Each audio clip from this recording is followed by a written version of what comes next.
Hello welcome to guys. ఈరోజు ఈ వీడియోలో అయితే మనం ఒక క్రేజీ ఎక్స్పెరిమెంట్ అయితే చేస్తున్నాం గైస్. ఆ ఎక్స్పెరిమెంట్ ఏమంటే నా దగ్గర అయితే ఒక నార్మల్ అయితే ఒక బలూన్ ఉంది, కానీ ఈ బలూన్లో మనం అయితే ఒక క్రేజీ ఎక్స్పెరిమెంట్ అయితే చేస్తున్నాం. కానీ మీరు మన ఛానల్కి కొత్తగా అయితే సబ్స్క్రైబ్ చేయండి, ఈ వీడియో లైక్ చేయండి, షేర్ చేయండి. ఫటాఫట్ చూపిస్తా ఎక్స్పెరిమెంట్ ఏమనేది. ఓకే గైస్, ఇప్పుడైతే నేనైతే బలూన్లు అయితే ఇలా వాటర్ అయితే ఫిల్ చేసినాను. ఇప్పుడు మనమైతే దీన్ని ఫ్రిడ్జ్లో పెడదాం.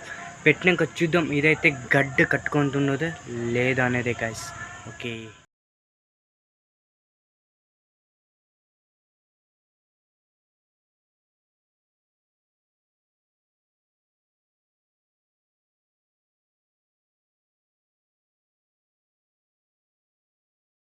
మీరు చూస్తున్నట్లయితే నేనైతే ఇప్పుడైతే బలూన్లు అయితే ఫ్రిడ్జ్లో పెట్టేసినాను. చూద్దాం ఇది ఎంత ఎంత టైం పడుతుందో తెలీదు గడ్డ కట్టేదానికి. అంతకుముందు మీరు మన ఛానల్కి సబ్స్క్రైబ్ చేసుకోనండి. కలుద్దాం మనం నెక్స్ట్ వీడియోలో. Bye bye.